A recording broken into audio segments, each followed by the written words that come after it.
if the interventions are not put in place, magkakaroon ito ng adverse effect sa economy both in the short term and in the long term. Isa sa bawat 4 na magulang ang nagsasabing binabawasan na nila ang sariling food consumption para siguraduhing sapat ang makakain ng kanilang anak.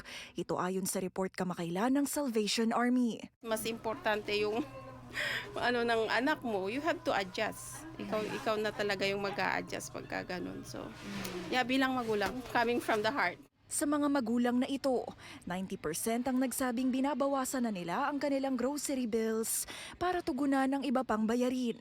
86% ang nagsabing sinimula na nilang bumili ng mas mura pero hindi gaanong masustansya na pagkain. At 84% ang nagsabing minsan hindi na sila kumakain. Ang nakikita natin dito is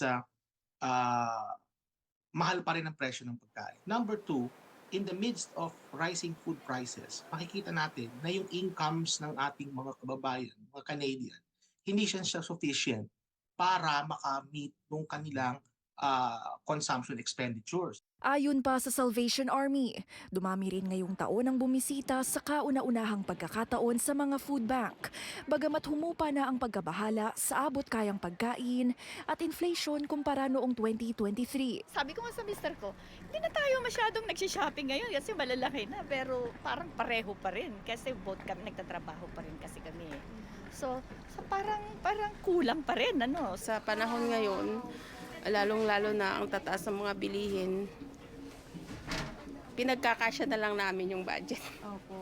As much as we can. Pero talagang minsan nagkukulang pa rin. Pangunahing isipin na raw ng Canadians ngayon ang healthcare at abot kayang pabahay, na ayon sa ekonomista ay hindi rin daw nalalayo sa seguridad ng pagkain. Over the long term, ang mangyayari nito is magkakaroon to ng epekto hindi lang sa healthcare system natin kasi ang mangyayari niyan is yung mga tao na nagkakasakit, pupunta sila sa ospital o maghahanap sila ng doktor, that would cause long-term impact sa ating healthcare but also in our economy in general. So just imagine if you have workers in your economy na yung kanilang health, human capital ang tawag natin dyan, yung human capital in the form of health, hindi maganda. Ang magiging resulta nito is hindi magiging productive yung ating mga workers. Huwag daw sanang kaligtaan ng datos na ito ng gobyerno at mas tutukan din daw sana ang pangmatagalang solusyon. Paglago ng sahod ng ating mga kababayan para maging over the long term, maging mas affordable sa kanila ang pagkain. Kasi hindi dito pwede na puro short-term solutions lang tayo.